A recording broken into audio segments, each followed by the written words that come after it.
Bom, gostaria de convidar os participantes do Bloco da Manhã para se juntarem aqui, e o professor Eduardo vai ser o moderador dessa conversa. Deixa eu te acompanhar aqui.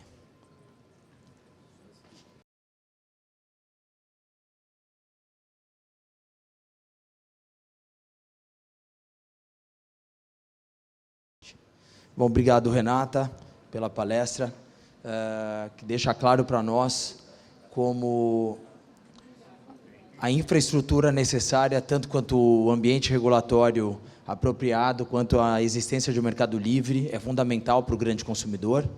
A Yara traz com muita clareza as necessidades dela, né? A companhia, uma grande companhia de fertilizantes, e que provoca o mercado a se transformar. E aí eu convido o professor Eduardo e a todos a discussão existe a viabilidade dos biocombustíveis do Brasil? Então, eu vou passar os microfones e, gente, a partir daí, dessa conversa, no final vamos deixar um espaço de tempo para algumas perguntas e 15 para 1, vamos para o almoço, tá bom? Obrigado.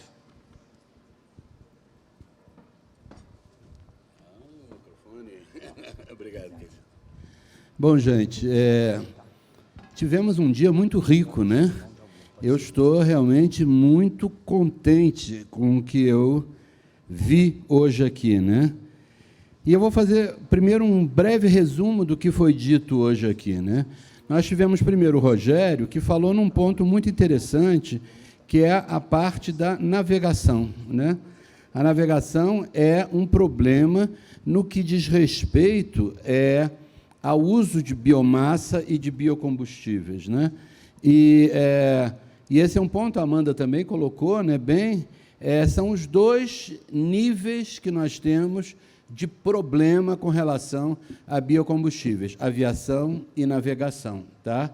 Então, eu deixo aqui a primeira pergunta geral, né? Eu vou fazer várias perguntas gerais e vou pedir a meus colegas aqui que se manifestem, mas também as pessoas que estão aí na plateia, né? Então, a primeira pergunta é a seguinte, né? Biomassa é um problema logístico, tá? E como resolver esse problema logístico, como foi bem colocado pelo Rogério com relação ao Porto de Açu? Bom, depois nós tivemos o Fernando, né, Daniel, que levantou todas as características do mercado elétrico e do potencial uso de biomassa nesse mercado elétrico, tá? E esse potencial uso, né, realmente implica um ponto que eu considero fundamental. Será que podemos utilizar biogás para as termoelétricas, para a geração das termoelétricas? Existe algum problema com a característica do biogás, né, que faça com que ele precise de outras transformações, tá? Essa é uma pergunta que fica.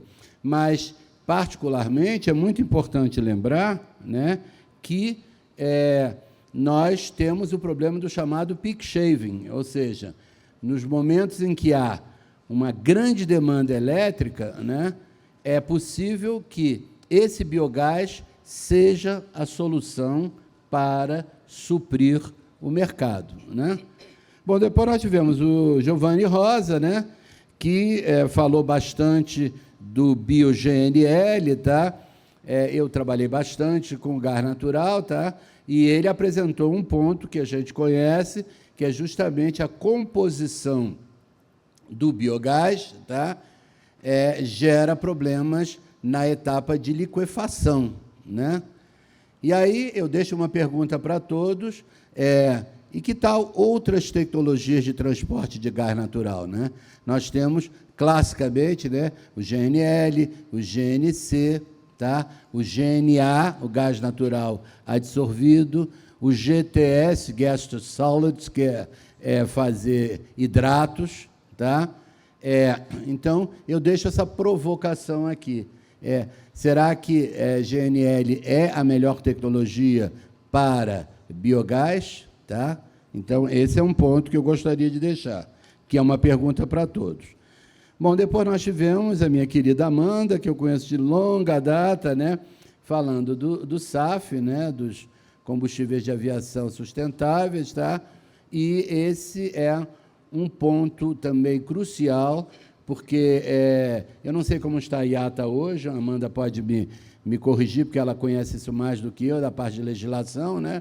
Até bem pouco tempo, a IATA só aceitava combustível querosene de aviação, que é a bio-QAV, né? Por Fischer-Tropsch, né? Eu não sei como é que ela está hoje em dia, né? Mas aí foi colocado também pelo Alessandro muito bem, né? Que a síntese de Fischer-Tropsch, né? Na verdade, ela envolve dois grandes desafios, né? O catalisador e o problema da escala, né? Então, fazer Fischer-Tropsch em pequena escala não é economicamente viável, a menos que eu tenha tecnologias modernas, como é o caso dos microcanais, né? Depois, o João Paulo, meu ex-colega da Petrobras, né, levantou a visão da Petrobras com relação a biogás, tá? E eu gostaria de deixar aqui uma provocação para ele, tá? Que tal pensar no biogás para rotas alternativas de refino, né? A gente pensa sempre no refino tradicional, tá? Mas que tal, por exemplo, uma rota que é muito importante, na qual eu trabalho há bastante tempo, estou puxando a brasa para a minha sardinha aqui, né? Que é a reforma a seco de biogás, ou seja, reagir metano com CO2 para gerar gás de síntese e aí seguir em combustíveis sintéticos, tá? Então, essa é uma provocação também. E, por último, tivemos uma excelente apresentação também da Renata, da Yara, tá? Que falou dos fertilizantes, tá? Os fertilizantes das diversas cores, verde, azul, né? E eu digo aqui que eu fiquei muito contente de descobrir que nós vamos ter não um fertilizante verde, mas um fertilizante verde e amarelo. Ou seja, um fertilizante brasileiro, eu que sou brasileiro raiz, né? Tive muitas oportunidades de viver, morei fora do Brasil várias vezes, mas eu quero viver no meu país, eu quero um país que produza, eu quero um país que realize. Então, ver a apresentação aí da Renata foi também muito gratificante, né? E eu deixo aqui a provocação, né? Até que ponto nós poderemos fazer fertilizantes verde e amarelos, tá? Usando, por exemplo, rotas alternativas. Já citei aqui, vou bater na mesma tecla, né? Gerar hidrogênio por reforma a seco, ou seja, CO2 mais metano, que já existem, né? Essa rota é uma rota que já existe para o biogás, porque ele já tem metano e tem CO2. Tá? Então, é uma questão de desenvolver essa rota, né? E, evidentemente, os catalisadores. Tá? Mas, enfim, é uma provocação que eu faço para a Renata e para a Yara e para todos aqui. Enfim, falei bastante, mas tentei dar uma visão panorâmica e deixei essas perguntas que também estão abertas aí para a plateia. Tá? Gostaria da manifestação de vários aí, temos especialistas de várias áreas. Tá bom? Então, é isso, e vamos ver se alguém já quer se manifestar.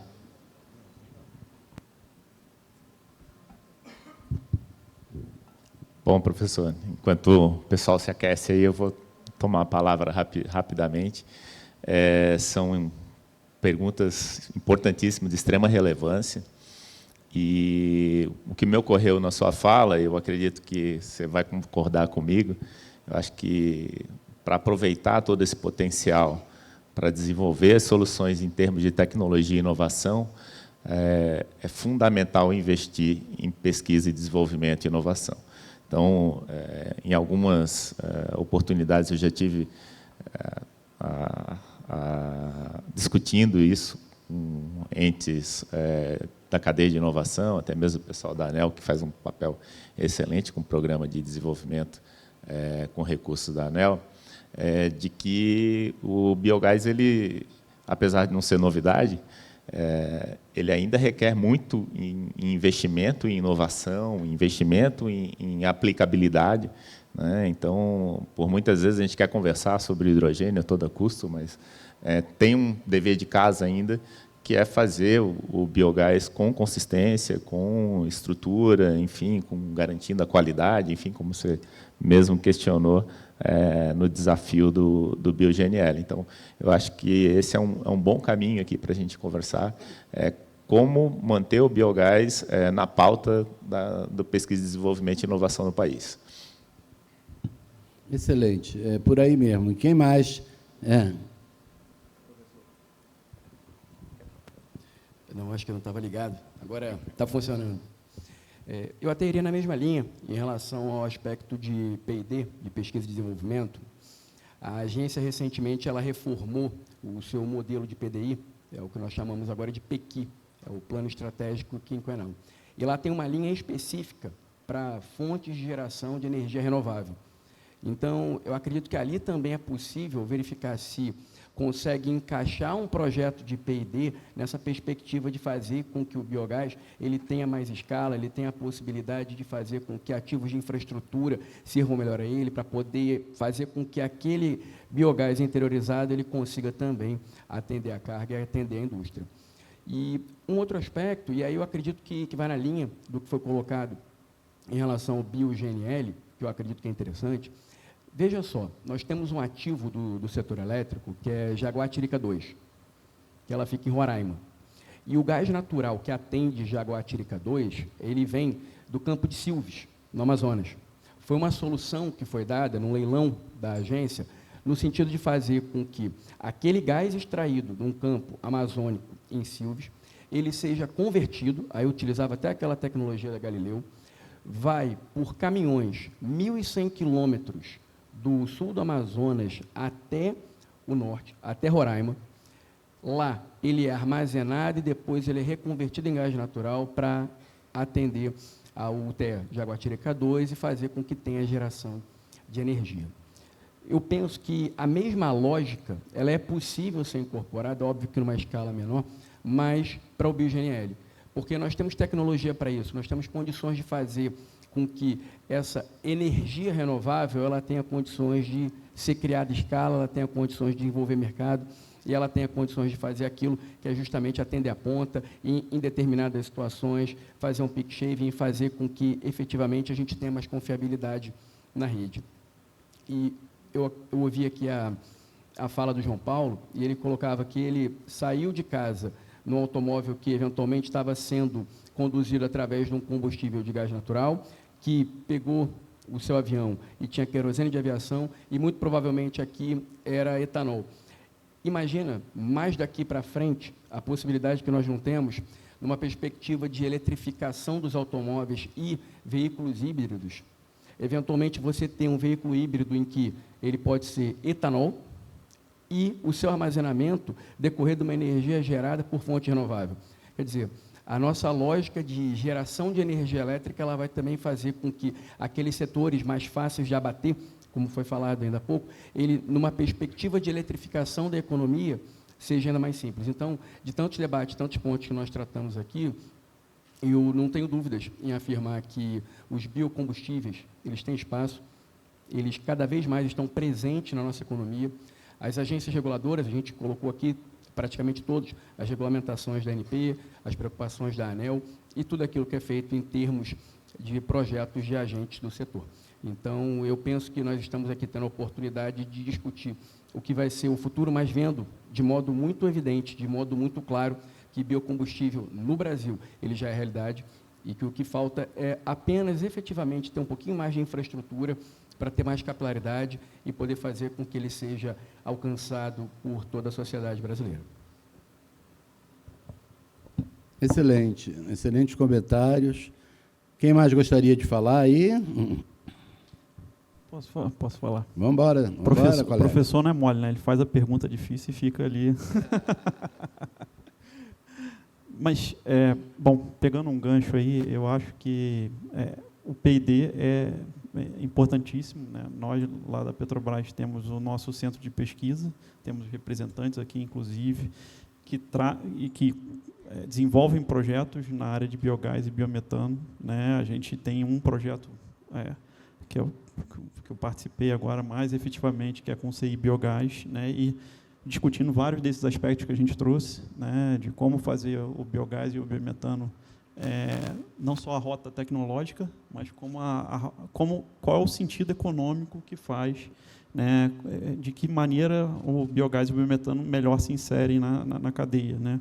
Que já existente, tanto na elétrica quanto na de gás natural. Então, acho que esse é um caminho importantíssimo. A gente tem as agências reguladoras também incentivando, então a gente, lá na Petrobras, por ser gerador elétrico, tem um recurso, né, destinado, né, que é previsto na regulação da ANEEL destinado, também tem na ANP, né, por ser produtor, esse recurso a gente tem utilizado. Essa questão técnica tentando aqui, porém tem outro ponto que, na minha visão, tem que andar em conjunto, que é a questão econômica.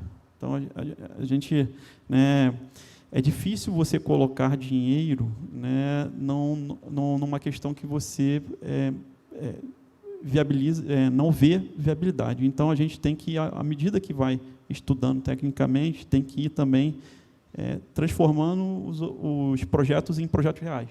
Tá? Eu acho que é esse que é o ponto também. Eu acho que as duas coisas andam juntas e, no caso do biogás e biometano, não pode ser diferente, né? Então, você vê, por exemplo, a iniciativa da Iara, né, ela produzindo, né, começando com uma escala pequena, fazendo um piloto, mas começando, né, aí as dificuldades, quando você começa, aí que as dificuldades surgem, né? Então, você falou um pouco aqui, eu acho que é isso, né? Então, você coloca ali dá um pontapé inicial e as dificuldades vão aparecendo e a gente vai vencendo em conjunto. Então, acho que a parte técnica, né, em conjunto com a parte econômica e é um caminho para a gente ir desenvolvendo. Não sei se eu respondi, mas me dá para passar aí alguma coisa. Não, excelente, é isso mesmo. Você está colocando a sua visão, tá? E agora eu queria ouvir as duas moças presentes aqui que vieram, né, contribuir muito aqui, né, para esse painel que está com a maioria masculina, mas, felizmente, temos duas moças aqui, né? Bom, queria complementar o que a fala da ANEEL e a fala do João da Petrobras, né? Acho que é importante a gente ter a pesquisa e inovação, né? A ANEEL, inclusive, tem vários projetos, inclusive não só para biometano, como para hidrogênio verde também, né? Em desenvolvimento. Acho que isso é extremamente importante. Tirar do papel esses projetos em escala pequena, testar, né? A gente tem visto também outras rotas, além do biometano, para poder descarbonizar a operação aqui em Cubatão. Mas tem que ter viabilidade, né? Isso que o João falou, né? Então, até os projetos pilotos ainda têm alguns desafios. E a questão do biometano para Cubatão é um risco que a Iara tomou, né? Vamos tomar um risco para poder começar a descarbonizar e começar a puxar a roda. No final do dia é isso, porque hoje a gente sabe que não existe ainda um mercado que pague um prêmio para esse atributo ambiental, que é um desafio, né? É um mercado que vai acontecer, sem dúvida vai, mas, para o lado do produtor, a gente tem um custo adicional que hoje eu não consigo repassar. Mas esse projeto de biometano foi tão importante e a gente trouxe tanto aprendizado que a gente está começando a trabalhar coisas novas que a gente não esperava, como o caso da própria certificação, reforçando um pouco. Embora o biometano, para nós, né, quando a gente começou a olhar na Iara, não vai ajudar a descarbonizar o escopo 1, né, em função do GHG, mas eu tenho meta de escopo 3, então ele vai entrar também para me ajudar na descarbonização do meu escopo 3, aí, das nossas emissões indiretas, né? E aí eu vou começar a construir valor para a cadeia, que eu vou levar uma amônia, um produto com uma menor intensidade para o cliente. Então, eu acho que dar o primeiro passo é desafiador, mas é muito gratificante você começar a avançar nessa questão da descarbonização. E a gente precisa fazer em conjunto, e precisamos de política pública, né, dentro do plano ecológico que a gente tem dentro do Ministério da Fazenda, o apoio de todos para a gente viabilizar e ter algum tipo de incentivo ou mecanismo para a gente descarbonizar a nossa indústria, haja vista que os Estados Unidos fez, né, com o próprio AIRA. Obviamente, a gente não tem esse fôlego, né, esse incentivo para poder viabilizar, mas a gente tem que tentar buscar mecanismos e alternativas para fazer isso acontecer. Uma escala menor, mas daqui a alguns anos a gente já deve chegar onde a gente almeja.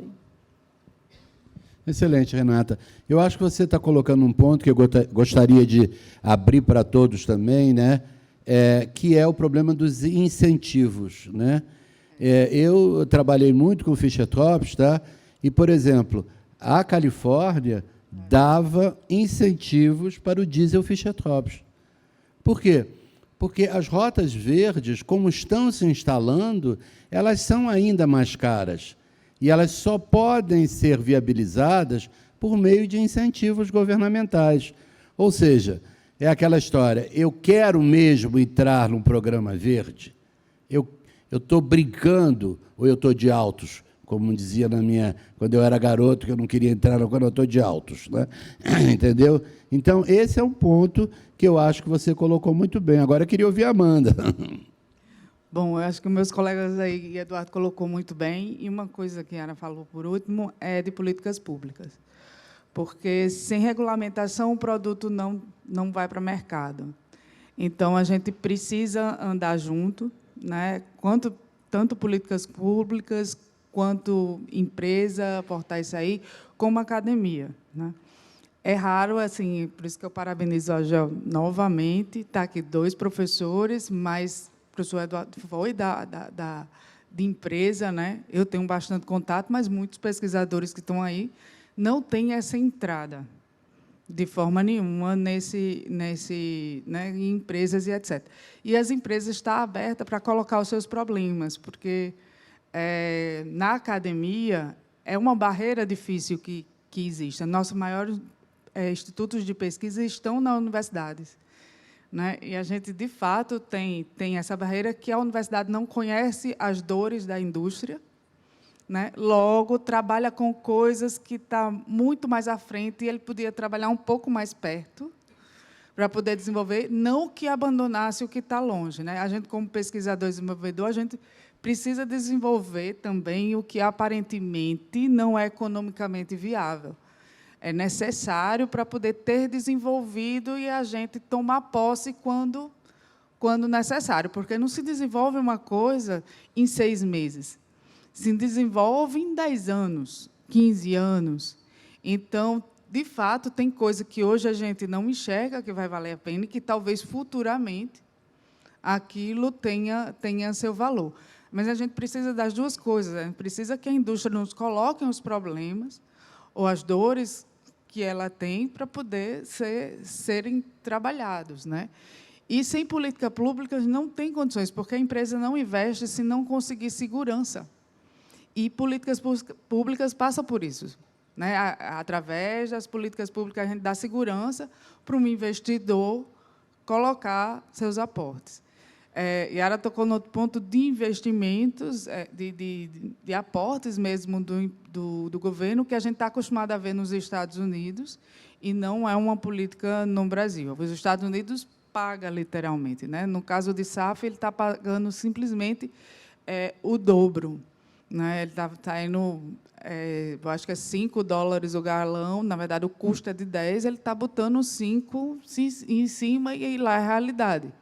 Isso a gente não tem no Brasil, né? Eles têm vários tipos de incentivo, inclusive dinheiro para a empresa. Uma empresa brasileira está lá botando, né, com cana energia lá, né? Eu acho que é o Bioagri, né? Está lá colocando, foi um dinheiro de aporte americano, está colocando lá. Só que a gente tem um patrimônio muito grande. Primeiro, que é o nosso país muito rico, muito grande, né? Produtor de biomassa. Os países lá fora, a maioria querem biomassa, não tem a menor produção, nem de produção, nem da capacidade de produzir. O nosso agro é muito forte. Só que a gente precisa, como país, decidir se a gente vai, né, exportar biomassa e continuar, porque já é feito, ou se a gente vai exportar o produto renovável e verde. Isso a gente precisa ter, é uma tomada de decisão, né, de governo e de país, porque se a gente produzir biomassa, eles vêm atrás, a soja vai toda embora, não sobra soja no país. Não sobra, e é vendida por inteiro. A Argentina ela vende a proteína e vende o óleo separadamente, ela beneficia. A gente não, vende o grão. Né? Então, essa tomada de decisão é necessário, né, do que é que a gente vai fazer com essa riqueza que é a biomassa. Quando se fala em renovável, a gente está muito mais na frente do que outros países. Né? Então, você olha assim e faz, não, mas para que eu vou investir mais, ou por que eu vou pagar esse preço se eu já estou anos-luz de outros, né? Se você olhar os percentuais, etc. Mas as coisas vão mudando, e a gente precisa estar preparado para isso. Né? Uma questão que a Europa está colocando, que a gente precisa prestar atenção, é que a hidroelétrica não vai ser mais renovável. Não vai considerar a energia. Aí, nossa matriz, teoricamente, para a visão deles, muda, porque grande parte é hidroelétrica. Né? Esses conceitos têm muito a discutir. Se, para ele, a água realmente não é mais renovável, a gente tem bastante água, é um patrimônio nosso. Né? Então, a gente tem essas questões que são mundiais, que nos impulsionam, mas a gente também tem uma realidade diferente de muitos outros países. Então, a gente precisa aproveitar essa realidade internamente e aprender a exportar isso e vender, mas o produto. Por quê? Porque o produto vai trazer para a gente riqueza, trazer emprego, né? Visibilidade, não desenvolver o país. A gente não vai continuar sendo fornecedor de ferro e compra carro, vendedor, né? Vários outros exemplos. Não, a gente tem condições, sim, de produzir internamente para o nosso país e de exportar. Né? E, para isso, politicamente, também precisa estar impulsionado, até para a exportação também, né? A questão dos incentivos, dos bloqueios que a gente sofre lá fora, ver se são necessários também. Porque, para você ter ideia, esse incentivo para a SAF nos Estados Unidos é para quem produzir lá. Então, eles estão atrás da biomassa da gente para produzir e refinar lá. Eles não querem o nosso produto. Eles querem a biomassa. Então, nesse sentido... Muito bem colocado, Amanda. Na verdade, é a ideia da verticalização. Né? O Brasil peca muito nesse ponto. Né? A gente não verticaliza, né? Então, sobretudo agora na biomassa, né? O exemplo que você colocou do SAF é claro, né? Então, os países avançados, tá bom, eles têm que puxar a brasa para a sardinha deles, tá? Então, eles querem a nossa matéria-prima para transformar essa matéria-prima, agregar valor e vender para a gente, tá? E nós temos que verticalizar, né? Então, do que eu ouvi aqui agora, eu vou abrir para a plateia, mas eu vou lançar uma provocação maior ainda depois do que a Amanda falou, tá? O que vocês acham da gente começar um programa nacional de utilização do biogás? Esse programa teria que ser apoiado pelo governo, apoiado por ministérios da área econômica, tá? E também pelo Ministério de Ciência e Tecnologia, que lançaria programas específicos dentro desse programa nacional para as universidades, né, a academia. Então, estou lançando essa provocação aqui, não sei se aí na plateia alguém já quer começar a falar. Vamos lá, olha, já tem ali alguém, quem é? Guilherme Sá. Bom dia a todos, parabéns aí pelas brilhantes apresentações, foi muito rico realmente as informações que foram fornecidas aí por vocês sobre o segmento aí do biogás, biometano, as oportunidades que tem associado, né? Eu queria fazer alguns comentários. O Falabella fez uma provocação em relação à questão do GNL como meio de transporte eficiente, se não teria outras alternativas, né? Eu vejo que, no momento, hoje, o GNL, para transporte a longa distância, é a alternativa mais eficiente, mais competitiva. Como o Fernando colocou, tá, o GNL pequena escala é uma realidade, as tecnologias estão aí, tá certo? No projeto lá de Jaguatirica, hoje, já se transporta mais de 600 mil metros cúbicos por dia, utilizando GNL em pequena escala e caminhões, ligando o projeto de Silves, no Amazonas, com Roraima, a mais de 1.100 quilômetros, e essa tecnologia é completamente replicável para a utilização do biometano. Tá? E eu vejo aí uma grande oportunidade, como o João colocou e vários também apresentaram aí, quer dizer, a gente hoje tem aí uma malha de gasodutos no litoral, e boa parte do nosso gás é produzido também offshore. Então, a gente tem uma oportunidade de interiorização do gás, onde o biometano ele tem um papel importantíssimo a cumprir, inclusive reduzindo custos, porque você vai ter a possibilidade de produção distribuída de biometano, como a gente tem hoje o sucesso aí, da energia solar distribuída, que disparou aí o seu crescimento no país. Eu vejo o biometano como uma grande oportunidade de abastecer o mercado do interior com gás, e eu vejo o GNC e o GNL como tecnologias a serem utilizadas hoje imediatamente, que a gente não tem aí que inventar nada, elas estão disponíveis, e eu acho que é a forma hoje mais competitiva da gente acessar o mercado e dar essa solução logística aí, dependendo das distâncias. Quer dizer, o GNC é mais para pequenas distâncias, volumes menores, e o GNL para maiores distâncias, 1.000 quilômetros, 500 quilômetros, o GNC aí 150, 200 quilômetros e tudo, e volumes menores, né? Então, eu vejo que essa é uma solução que está na mão, Falabella, e que eu acho que a gente pode estar utilizando de forma competitiva e atender no mercado com biometano, mas não só para atender as indústrias. Eu vejo que a grande oportunidade que a gente tem aí é de substituição de combustíveis que hoje são utilizados nesse interior, porque o interior é abastecido e não com gás, com GLP, com diesel. Então, a gente já tem ainda muita indústria aí que roda diesel, tá certo? E que pode ser substituída de forma, eu acho, competitiva pelo biometano. E a grande oportunidade que a gente tem também de substituição do diesel no transporte. A gente teve aí um exemplo recente aí da Scania, junto com uma iniciativa da Virto e da Eneva, que estão colocando 180 caminhões abastecidos a GNL para rodar lá no Maranhão, e isso mostra uma sinalização de uma oportunidade de mercado que existe aí de substituição de diesel, né? E aí eu acho que o biometano se encaixa muito bem. Uma coisa também que não é novidade, nós temos aí os corredores verdes na Europa, com GNC, com GNL, então é algo que a gente tem que se organizar para fazer acontecer.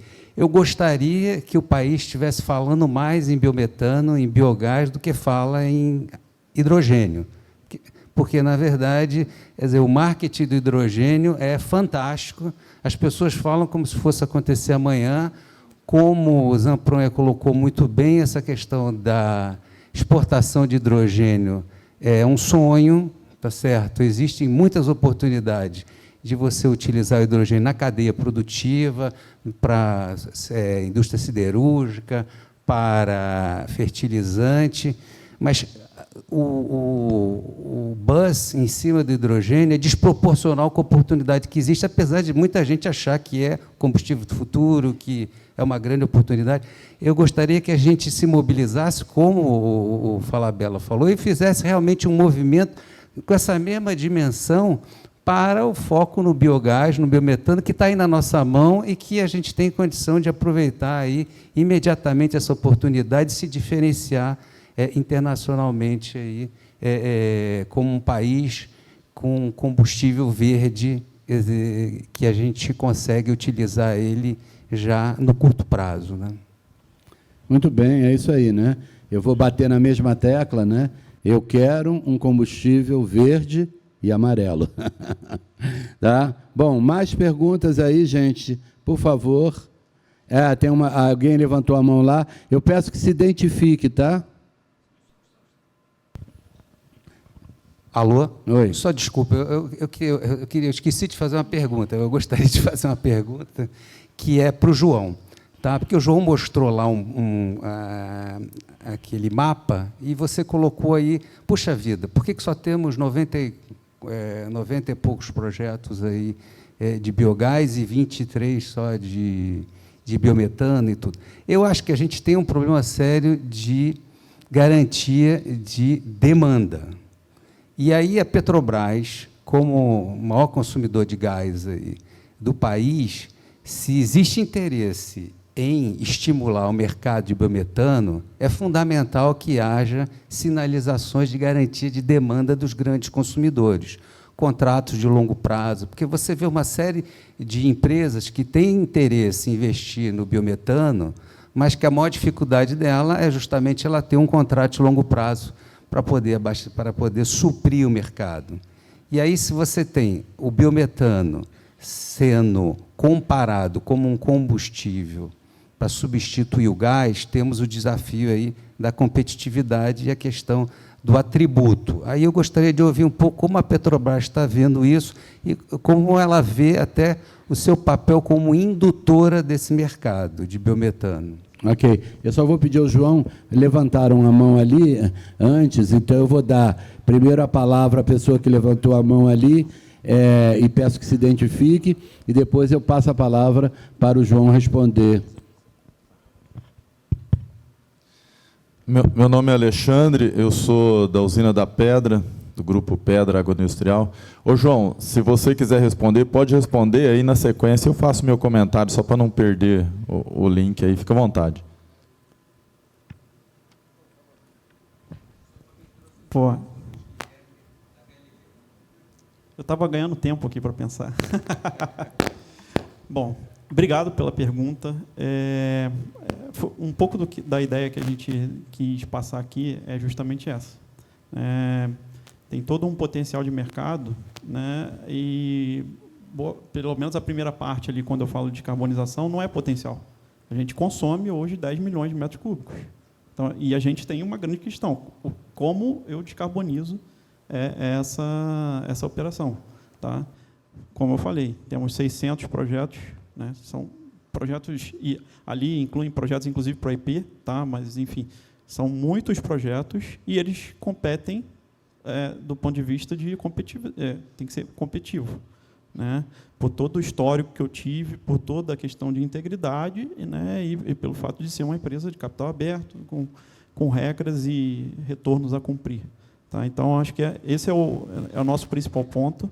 A gente conhece a indústria de gás, né? Então, isso é uma coisa que está a nosso favor, né? E a gente sabe como é que funcionam os contratos, então, por isso que eu terminei a apresentação falando: conversem conosco, nós estamos abertos a conversar, né? A gente já começou a trabalhar nesse mercado, já tem 1 ano e meio, né? Tiveram algumas alterações internas, né? Pessoas mudando, enfim, então a gente está realmente aprendendo com vocês, né? Mas a gente tem um firme propósito aqui de desenvolver o mercado, é um interesse nosso, né? Trabalhar em conjunto com vocês. Então, conversem com a gente, né?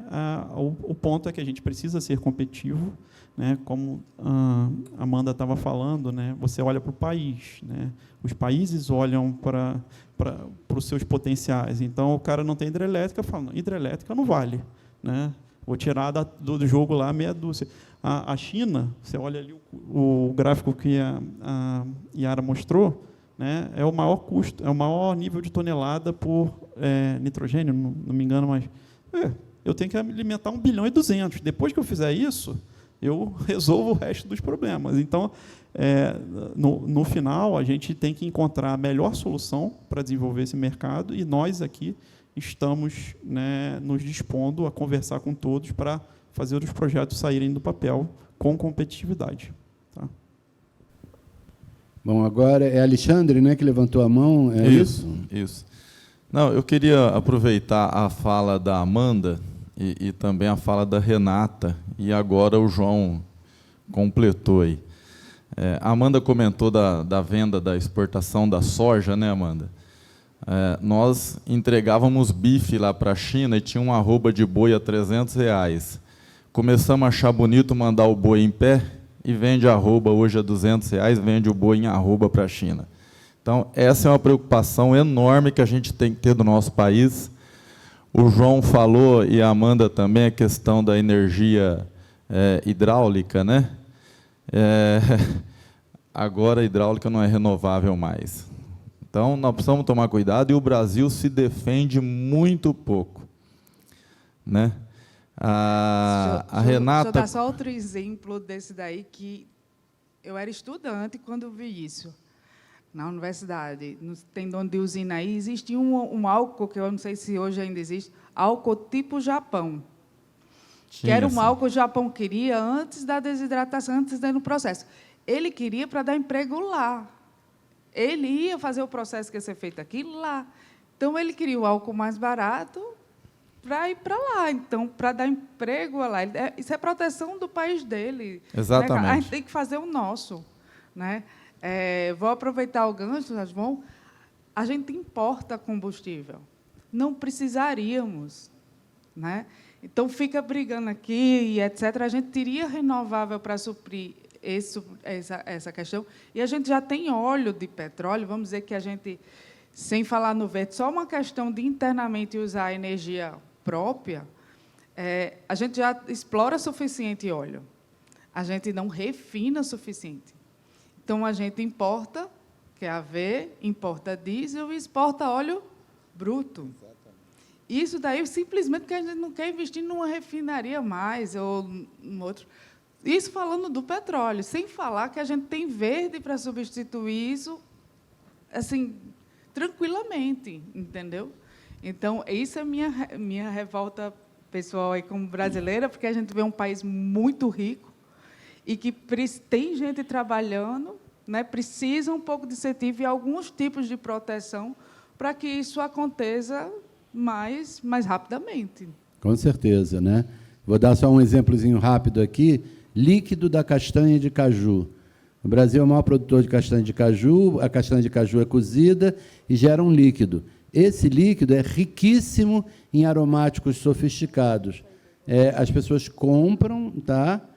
Beneficiam e vendem para a gente, né, por exemplo, antioxidantes e coisas nessa linha, né? Então, a Amanda tem razão. Mais alguma pergunta aí, gente, por favor? Tem um tempo esgotado aqui, brigando aqui na minha frente. Eu acho que eu tomei a fala do João, não sei se ele quer falar mais. Deixa eu só terminar a observação. Oh, desculpe. Achei que você tinha parado. Não, o senhor é professor, o senhor pode. E a Renata também fez a observação, né, e o senhor também falou no início da sua palestra, que precisa remunerar, né? Não dá para a gente ter uma empresa que não seja remunerada. E eu trabalho em usina, né, e nós estamos vendo essa onda aí do carro elétrico. E olha só a situação que o empresário fica, né, empresário brasileiro. Estou nem falando bem, nem falando mal. Mas o maior potencial da usina é o biogás da vinhaça. E, na sequência, o biogás da torta de filtro. Se, de fato, o carro elétrico chegar na velocidade que talvez estão prometendo, não sei se vai chegar, se não vai chegar, nós não vamos ter vinhaça mais, porque provavelmente vai diminuir a produção de etanol. E torta de filtro vai continuar tendo, mas é o segundo plano aí do biogás, ele não é tão rentável quanto o da vinhaça. Etanol de milho no Brasil, esse ano já vai ser quase 30% do etanol brasileiro, da produção do etanol brasileiro. Nós também não temos biogás ainda lá no etanol de milho. Então, fica um monte de dúvida no ar aí, para onde nós vamos, né? Porque a velocidade das coisas estão acontecendo muito rápido, os investimentos são altos, e a gente fica pensando, e às vezes pensa muito, e o bonde passa também. Né? Não dá para pensar muito, mas também não dá para pensar pouco. Então, essa é a observação aí, em função da fala de todos vocês aí. Muito bom, muito obrigado. Mais perguntas, gente? Eu não sei se tempo esgotado é esgotado mesmo. Mais uma pergunta só. Olha, ele é duro ali, viu? Esse homem não é mole, não. Bom dia a todos. Gilberto Peralta, da Airbus. Eu queria fazer 2 ou 3 comentários. O primeiro deles, na excelente apresentação da Amanda, era só dar uma complementada ao trabalho dela de produzir SAF aqui no Brasil. O consumo mundial de querosene de aviação está em algo em torno de 400 bilhões de litros. O Brasil consome algo em torno de 6 ou 7 bilhões de litros por ano. Isso é consumo anual. O Brasil, sem muito esforço, conseguiria produzir uns 12 bilhões de litros de SAF sem mexer com a cadeia produtiva de comida, de nada mais. Nós estamos fazendo um trabalho junto com o MIT americano para mostrar que nós poderíamos produzir no Brasil uns 20 a 30 bilhões de litros por ano. Então, tudo isso só para complementar o que você falou, Amanda, que se a gente não trabalhar forte para fazer com que isso seja produzido no Brasil, nós vamos exportar, e o comentário dele é interessantíssimo, nós vamos exportar a soja e importar o SAF. Nós não vamos adicionar valor na nossa grande riqueza, que é o agronegócio brasileiro. O Brasil já é, provavelmente, o segundo maior produtor mundial de agro e pode ser o primeiro, está nesse caminho. Tá? Então, é importante. A segunda coisa do hidrogênio, o comentário do hidrogênio do Zampronha antes, do Rogério, o combustível do futuro é o hidrogênio. Nós achamos na Airbus que, por volta de 2050, o Rogério está certíssimo, corretíssimo, o armazenamento de hidrogênio é um problema, não existe solução para isso hoje, não há como armazenar hidrogênio líquido. No avião você precisa de hidrogênio líquido. Ele tem 7 vezes melhor capacidade calórica para poder gerar o avião, mas ele tem que estar na forma líquida. O professor sabe muito bem, os professores sabem muito bem qual é a fórmula líquida do hidrogênio, não existe esse armazenamento hoje. Mas as pesquisas estão andando, a gente acha que por 2050 isso vai estar resolvido. Ele hoje é muita conversa em cima disso, eu concordo plenamente com o que foi falado aqui, deveríamos nos centrar mais no SAF, no biodiesel, nesse negócio todo, e resolveria. Mas eu acho que fazer um outro comentário para ele ali, que não se preocupa com a vinhaça, não, porque o álcool do jet vai virar SAF e vai continuar produzindo cana, vai ter que produzir tudo isso, porque o SAF de 400 bilhões de litros, isso é hoje, daqui a 5 anos vai ser 500 bilhões de litros. Esse mercado cresce, ele não para de crescer. A aviação nunca parou de crescer com todas as crises. Então, não tem jeito. Era esse comentário que eu queria fazer. Muito bom, excelente. Bom, então, eu acho que, com isso, o meu chefe ali, que é duro, já olhou para mim feio. Então, eu estou adorando essa mesa redonda, eu ficava aqui, eu nem almoçava, ficava na mesa redonda. Mas vamos terminar aqui, e eu agradeço a todos as contribuições excelentes. Eu aprendi muito, anotei a beça aqui, eu sou um eterno aprendiz, tá? Então, gostei muito. E eu só queria terminar lembrando uma poesia do maior poeta de língua portuguesa, Camões, né? E Camões disse assim: 7 anos de pastor, Jacó servia a Labão, pai de Raquel, serrana bela. Mas não servia o pai, servia a ela, e que a ela só por prêmio pretendia. Os dias, na esperança de um só dia, passava contentando-se com vê-la. Porém, o pai, usando de cautela, em vez de Raquel, lhe dava Lia. Vendo o triste pastor que, com enganos, lhe fora assim negada a sua pastora, como se não a tivera merecida, começa de servir outros 7 anos, dizendo: mais servira, se não fora, para tão longo amor, tão curta vida. Esse é o meu caso. Eu vou fazer 50 anos, ou seja, 7 vezes 7 anos, trabalhando com biomassa, tá? E mais servira, se não fora, para tão longo amor, tão curta vida. Obrigado a todos e um forte abraço. Obrigado, professor. Obrigado a todos os presentes.